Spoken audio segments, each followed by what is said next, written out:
Digital culture? What the heck does it mean?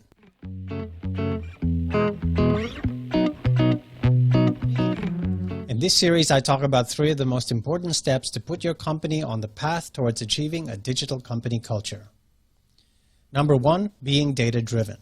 I once worked for a company where, in a meeting with the head of product development, she began with the phrase, "My grandson told me," when explaining the reason behind a major feature change. Yes, a major business decision was being justified by something a child told her. Now, don't get me wrong, I'm not saying intuition and experience have no place in business strategy. They do.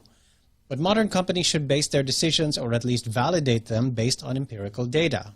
You might argue that's obvious, and surely in 2020 companies don't make decisions without data anymore. But just last year, according to the Data-Driven Mindset report, 17% of marketers and professionals said they have a high degree of data literacy, or the ability to read, understand, create, and communicate data as information. However, the same research also showed that less than 15% of businesses say their organization's culture supports data-driven decision-making. So there's a clear disconnect. One of my favorite examples of how using data has transformed an industry was chronicled in the 2012 feature film Moneyball.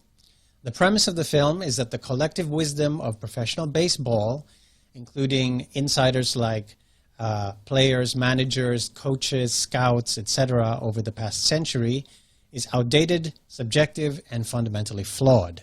Teams were entirely dependent on the skills of scouts to find and evaluate players.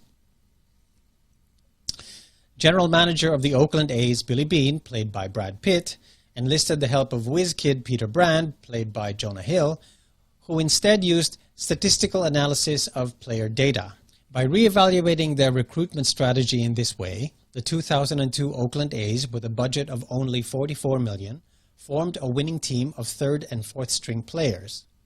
They went on to outperform other teams with over $125 million in payroll that season, sending the A's to the playoffs in 2002 and clocking 20 consecutive wins, a feat unachieved in Major League Baseball since 1935.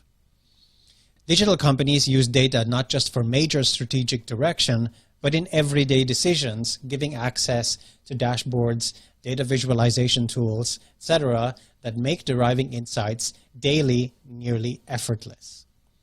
So your company may be using data for big strategic directions, but are your teams using data to make routine daily decisions? Do they even have crucial data at their fingertips, or does it take a lot of effort to dig it out each time they need it?